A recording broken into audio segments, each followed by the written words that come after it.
This year, I have been collecting far fewer knives than I have in the past.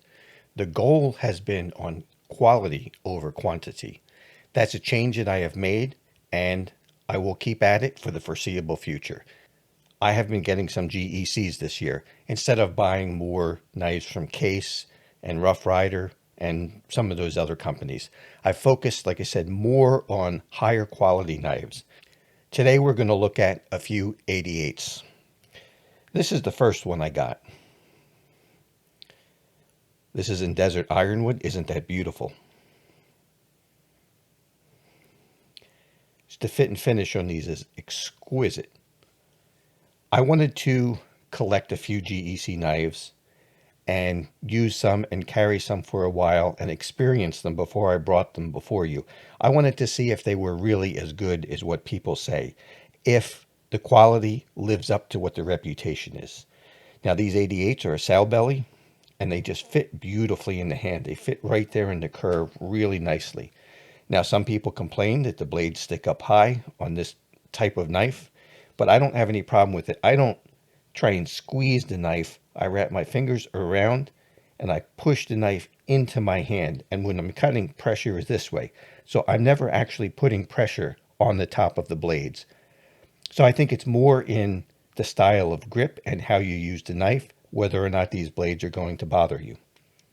These have a really nice clip point blade, and I like how it's on that downward cant. That aids in cutting. It gives a shearing type action to your cut.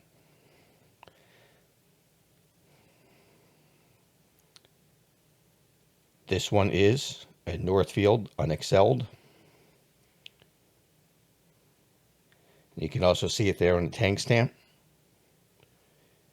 And on this side, carbon steel. But isn't that a beautiful blade? Look at the swedge that's on here and the shape of that clip. You get the cloud shield. And these are flush when the blade is open. A little bit proud on the half stop. And perfectly flush when the blade is closed.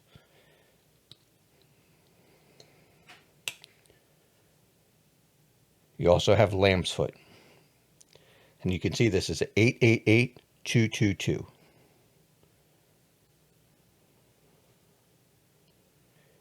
Great Eastern Cutlery, Titusville, PA. So that's the first one that I got.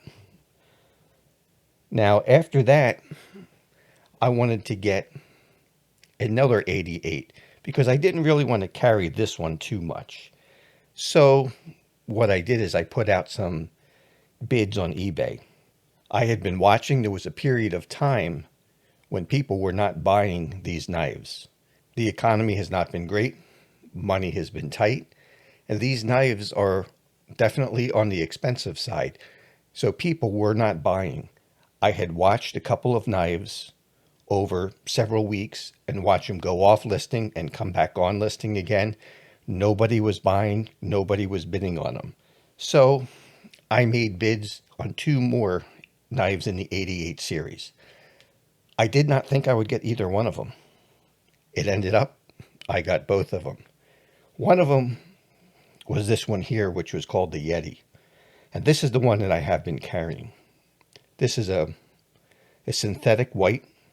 This isn't bone. I wasn't sure how much I would like this, but I really do like this a lot. To me, it's comparable to a knife in Yellow Delrin. It's highly visible. It's a great work knife. It's great to use, and if you set it down, it's very easy to spot. Now, this one has the same exact blades. I'm not sure what that means here. I'd like to find that out. Must have something to do with the Yeti. You can see it's also in carbon steel.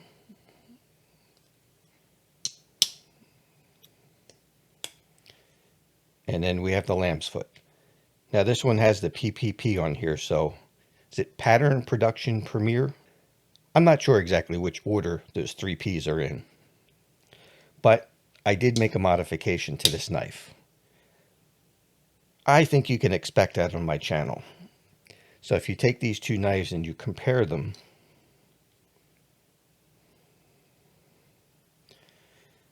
you should see a difference, a pretty good difference, in how much the blade is sticking out. As you can see here, let's take a look at the lamb's foot. That point is right there. And you can see on this one, there's the point. That's how the other one is sitting. See how much more that's down? I also lowered the clip point to keep proper access to the nail nick. Now, when this is open, even though, like I said, I don't have a problem with the blade sticking out, you see that difference there?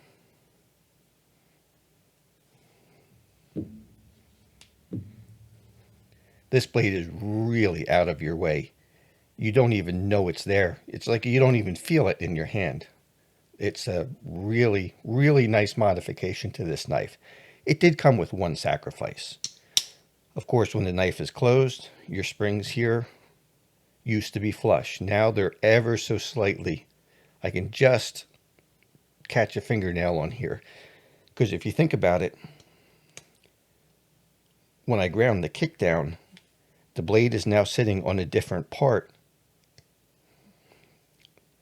of the back of the blade where it rotates around. And where it's rotated around, it's a slightly different height than when the knife was sitting there, which that's pretty well flush. So that's that one little sacrifice, is when the knife is closed, the springs are not quite as flush as they are. They're still better than what most other knives are. It's excellent. But to me, this knife is a user. So I had been on that knife and on another one, and like I said, I didn't expect to get either of them. I ended up winning both of them. And here's the other one.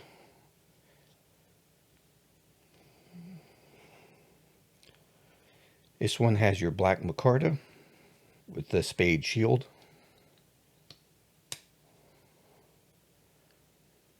And isn't that a pretty neat blade etching? This one is Great Cutlery, Titusville, PA, and carbon, just like the other ones.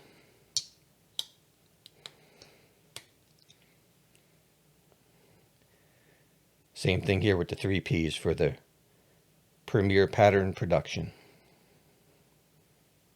Just gorgeous knives. All three of these.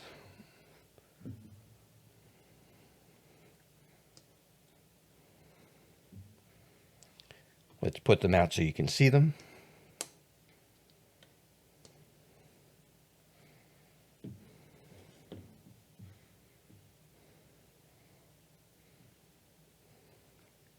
All three of these knives are just absolutely phenomenal.